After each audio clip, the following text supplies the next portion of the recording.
ഒരു പെരുമഴയും വലിയ കാറ്റും ബഹളവും എല്ലാം കഴിഞ്ഞ് കഴിഞ്ഞപ്പോൾ ഞങ്ങൾ പതുക്കെ ഒന്ന് പുറത്തേക്ക് ഇറങ്ങി നോക്കിയതാണ് അവസ്ഥ എങ്ങനെയാണെന്നറിയാൻ.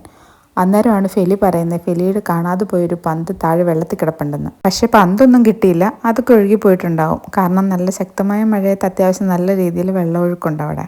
കാറ്റും മഴയെല്ലാം കഴിഞ്ഞ് കഴിഞ്ഞപ്പോൾ നമ്മുടെ വീടിൻ്റെ ഫ്രണ്ടിലുള്ള കപ്പത്തോട്ടത്തിൻ്റെ അവസ്ഥയായത്. കുറേ കപ്പകൾ മറിഞ്ഞുപോയി. അതിൻ്റെ ഓണേഴ്സൊക്കെ കഴിഞ്ഞ ദിവസം കൂടെ വന്ന് നോക്കിയിട്ട് പോയതേ ഉണ്ടായിരുന്നുള്ളൂ. അങ്ങനെ ഓരോ കാഴ്ചകളും കണ്ട് നിൽക്കുമ്പോഴാണ് മതിലിനിപ്പുറം നമ്മുടെ ഡ്രാഗൺ ഫ്രൂട്ട് എല്ലാം പഴുത്ത് നിൽക്കുന്നത് കണ്ടത്. അത് ഓൾറെഡി ചെറിയ ചുമപ്പൊക്കെ ആയപ്പോൾ നമ്മൾ കണ്ടതായിരുന്നു. കുറച്ചുകൂടെ നന്നായിട്ട് പഴുക്കട്ടെ എന്ന് വിചാരിച്ചു. ഇപ്പം ഇച്ചിരി പഴുപ്പ് കൂടിപ്പോയോ എന്നൊരു സംശയം. മേടിച്ചോ ഫാബി? ഉറുമ്പാട്ടോ നിറച്ച്.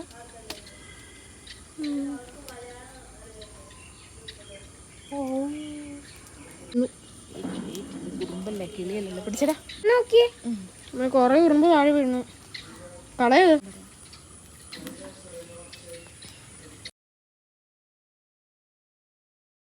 അല്ലൂടെ പോണോ?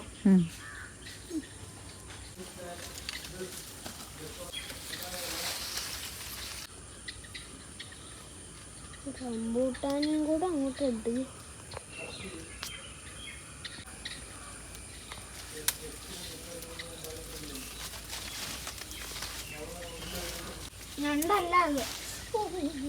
ഉറുമ്പ് കടിച്ചിരുന്നൊക്കെ കളഞ്ഞു. നല്ലതെടുത്ത് ഫ്രിഡ്ജ് വെച്ചിട്ട് പിറ്റേ ദിവസമാണ് ഞങ്ങളത് കഴിക്കാനായിട്ട് എടുക്കുന്നത്.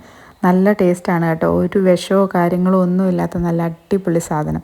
ചിലർ പറയും ഇതിന് മധുരമില്ലാന്ന്, പക്ഷെ ഒരു ആവറേജ് മധുരമുള്ളതാണ് ഈ ഫ്രൂട്ടിന്. ഇതിൻ്റെ വെള്ള പക്ഷേ ഒട്ടും കഴിക്കാൻ എനിക്കിഷ്ടമില്ല, അതിനൊട്ടും മധുരവും ഇല്ല.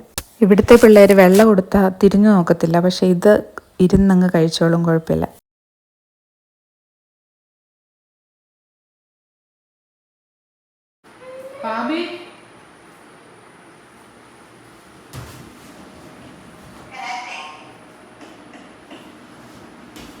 ഞാനിങ്ങനെ എപ്പോഴും വീഡിയോ ഒക്കെ എടുത്ത് നടക്കുന്നതുകൊണ്ട് ഞാൻ വീട്ടിലുള്ള മക്കളോട് എപ്പോഴും പറയാറുണ്ട് ഉടുപ്പിട്ടേ നടക്കാവുള്ളെന്ന്. എവിടെന്ന് എന്നിട്ട് പറയും ഞാൻ ഷർട്ട് ഇടാൻ നിൽക്കുന്ന ഒന്നും എടുത്ത് വീഡിയോ ചെയ്തേക്കരുതെന്ന്. എന്ത് പറയാനാ.